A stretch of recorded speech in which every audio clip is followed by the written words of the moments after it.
අයිබෝවන් විශ්වාස කරනවා හැම මොහොතින් ඇති කියලා. හිතවතුනි මම අද කියලා දෙනවා බලන් ඉන්නකොට ගෙදරට සල්ලි උනන රතු කාසි මුට්ටියේ රහස ප්‍රථම වතාවට.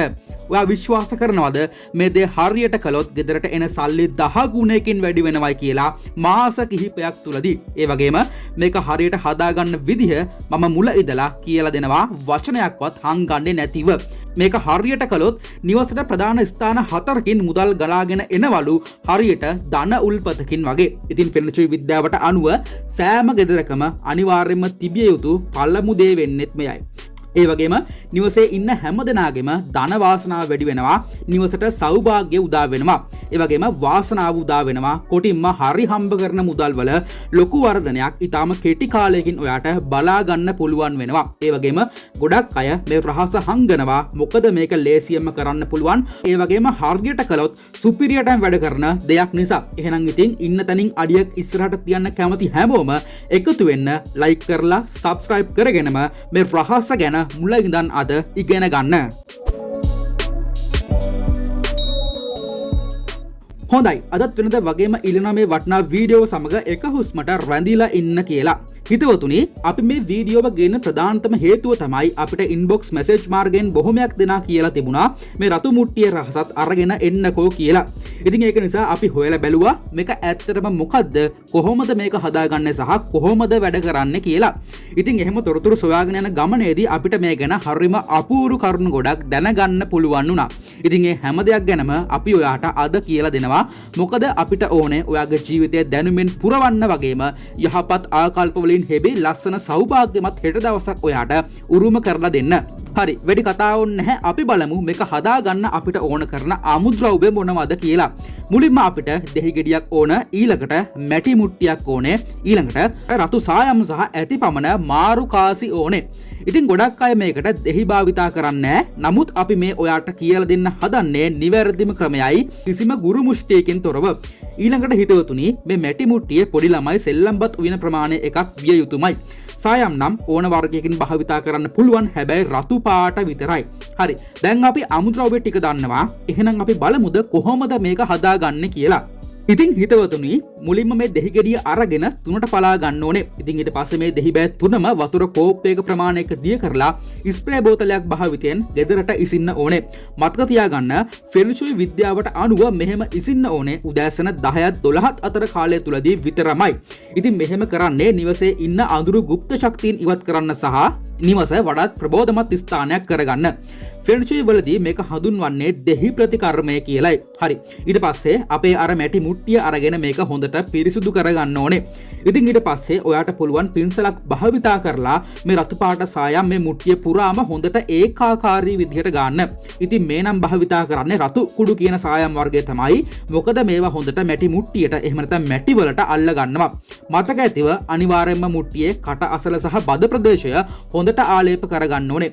ඒ වගේම තද රතු පාටට එනකම් මේ විදිහට හොඳට තින්ත ආලේප කරගන්න ඕනේ. හරි, ඊට පස්සේ අපේ අර කාසි ටික අරගන්න ඕනේ. ඉතින් මේ කාසි ලංකාවේ වේවා පිටරට වේවා කොහේ හෝ නමුත් වළංගු භාවිතා වන කාසි විය යුතුමයි. පුළුවන් නම් මේකට ෆර්නිචර් කාසි 3කුත් දාන්න. එහෙම නැත්නම් කිසිම ගැටලුවක් වෙන්නේ නැහැ. ඉතින් ඊට පස්සේ ඔයාලට පුළුවන් මේ මුට්ටිය මේ කාසි වලින් සම්පූර්ණයෙන්ම පුරවන්න.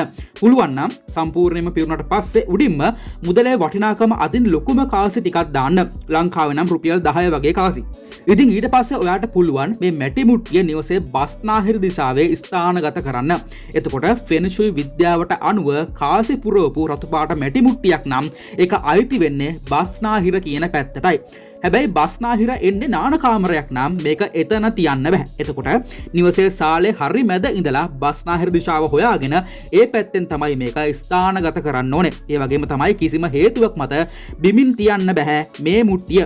එක්කෝ මේසයක් උඩ, අල්මාරියක් උඩ, උළුවස්සක් උඩ හෝ වඩාත්ම හොඳයි බුදු පහන ළඟින් මේක තියන්න පුළුවන් නම්. ඉතින් මේක ඔයාගේ කාමරේ උනත් තියාගන්න පුළුවන්. එහෙම කිසිම ගැටලුවක් වෙන්නේ නැහැ. වඩාත්ම හොඳයි රාහු කාලයේ මග ඇරලා මේ ක්‍රමය කරන්න පුළුවන් නම්. හරි, දැන් හිතවතුනි අපි බලමුද වෙනත් කට්ටිය මේක කරන්න කියන ඔවුන්ගේ ක්‍රමවේදයන් මොනවද කියලා. ඉතින් ඔයාලට කැමති නම් මේ පියවර උනත් අනුගමනය කරන්න පුළුවන්. එහෙම කිසිම ගැටලුවක් නැහැ. ඒ කොහොම වුණත් අපි මේ වෙනකොට රතු මැටි මුට්ටිය හදාගෙන නිවසේ ස්ථානගත කරගෙන ඉවරයි. මේ කියන්නේ ඔයාගේ අමතර දැනුමට. සමහරු මේ කාසි කහදීර වලින් හොඳට හොදන්න කියනවා. විෂ බීජ සහ අහිතකර දේවල් තියෙනවා නම් මේවා විනාශ වෙන්න කියලා. මොකද මේ කහ කියලා කියන්නේ අනවින කොඩි වින වලට භාවිතා කරන දෙයක්. ඊළඟට සමහරු කියනවා මේ මැටි මුට්ටියට කරාබු නැටි සහ කුරුඳු කුඩු ස්වල්පයක් එකතු කරන්න කියලා. මොකද හිතවතුනි අපි හැමෝම දැනටමත් දන්න දෙයක් තමයි කුරුදු වලට ධනය ආකර්ෂණය කරගන්න පුළුවන් গুপ্ত බලයක් තියෙනවා කියන දේ. ඉතින් ගොඩක්ම ප්‍රසිද්ධ ව්‍යාපාරිකයොත් මේ දේ කරනවා. ඒ වගේම කුරුදු කියලා කියන්නේ ඔයාගේ පසුම්බියේ තිබිය යුතුම දෙයක්. ඉතින් ඔයාලට පුළුවන් නම් මේ දේවල් භාවිතා කරාට කිසිම ගැටලුවක් වෙන්නේ නැහැ. ඉතින් ඊළඟට ඇතම් අය මේක රතු රෙදි කඩකින් වහනවා. ඉතින් හිතවතුනි මේ දේ ඔයා නොකලයි කියලා කිසිම ගැටලුවක් නැහැ කියලා තමයි අපිට තොරතුරු සොයනකොට දැනගන්න ලැබුණේ. ඒ වුණාට සමහරු නම් මේ දේ කරනවා. ඉතින් ඔයත් කැමති නම් පිරිසිදු රතු රෙදි කැබැල්ලකින් මේක කටකට ගහලා ස්ථානගත කරන්න. ඊළඟට හිතවතුනි මේක කරන්න හොඳයි කියලා සමහරු කියන්නේ බ්‍රහ්ම මූර්තිය තියෙන කාලය තුලදී තමයිලු. ඒ කියන්නේ සාමාන්‍යයෙන් පාන්දර 3-4 අතර කාලය තුල තමයිලු. ඒ කොහොම වුණත් අපි මේ සම්බන්ධයෙන් විස්තර හොයාගෙන යනකොට අපිට ඒක එහෙමමයි කියලා හොයාගන්න පුළුවන් උනේ නෑ. නමුත් මේක සුබ වේලාවකදී කරන්න පුළුවන් නම් ගොඩක් ප්‍රතිඵලදායකයි කියලා අපිට ස්ථාන කිහිපයකින්ම කරුණු සොයා ගන්න පුළුවන් වුණා. ඉතින් ඊළඟට ගොඩක් අය අහන දෙයක් තමයි මේ මුට්ටිය ගෙදරින් පිටායට පේන එක අවුලක් නැද්ද කියන දේ. ඉතින් ඒ කියන්නේ පිටස්තර පුද්ගලයන්ට මේක එහෙම කිසිම අහිතකර බලපෑමක් නැහැ. ඔයාට කැමති නම් අල්මාරියක් ඇතුලේ දාලා ලොක් කරලා හරි මේක තියාගන්න පුළුවන්. හරි දැන් මේක කරාම අපිට මොනවද ලැබෙන්නේ?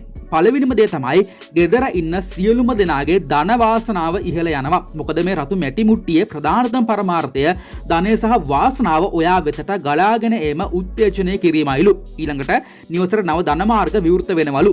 ඇතැම් විට නොසිතූ ධනයක් ඔයාට ලැබෙන්න පුළුවන්ලු. නිවසේ සෞභාග්‍ය වර්ධනය වෙනවලු. ලෙඩ දුක් නැති වෙනවලු. හරි හම්බ කරන මුදල් ටිකෙන් ටික වර්ධනය වෙන්න පටන් ගන්නවලු. හැබැයි හිතවතුනි මේක ප්‍රතිඵල අද කරලා හෙට බලා ගන්න බෑ. ඉතින් අපිට සොයාගන්න පුළුවන් උන තොරතුරු වලට අනුව ඕනෑම ෆෙනිචුයි වාස්තු ක්‍රමයක් වැඩ කරන්න එහෙම නැත්නම් ඒන් ප්‍රතිඵලයක් පේන්න අඩුම මාස 3ක ඉඳන් මාස 6ක දක්වා කාලයක්වත් යනවලු. ඉතින් ඒ කාලය තුල මේ මැටි මුට්ටිය හදලා ඔයා ඔළුවේ තියන් ඉන්නේ නැහනේ. ඔයාට පුළුවන් මේක හදලා ඔහේ පැත්තකට කරලා එහෙම නැත්නම් නියමිත ස්ථානෙන් ස්ථානගත කරලා තියන්න. කාලයත් සමග අනිවාර්යයෙන්ම ඔයාට නොසිතූ ප්‍රතිඵලයක් ලැබෙවි.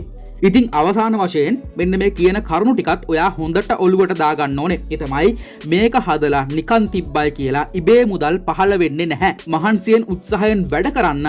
එතකොට තමයි වාස්තු උනත් වැඩ කරන්න පටන් ගන්නෙ. අනික අපි හැමදාම කියනවා වගේ මේ වීඩියෝ ඉදිරිපත් කරන්නේ ඔයාගේ ජීවිතය සුන්දර සහ දියුණු තැනක් කරගන්න විතරයි. ඒක නිසා වාස්තු වලින් ඔයාගේ ජීවිතයට අවශ්‍ය දේ විතරක් ගන්න. ජීවිතේම වාස්තු වලට බාර දීලා උඩ බලාගෙන ඉන්න එපා. ඒක ඇත්තටම ලොකු මෝඩ වැඩක්. වාස්තු කියලා කියන්නේ ඔයාගේ ජීවිතය හරි පාරට හරවන මාලිමාවක් විතරයි. ඔයාගේ ජීවිතය මොන පැත්තටද යන්න කියන දේ තීරණය කරන්නේ ඔයා විතරමයි. එහෙනම් අදට ගිහිල්ලා එන්නම් වෙනද වගේ මගේ හිතවතුන් හැමෝටම ජයෙන් ජයම වේවා.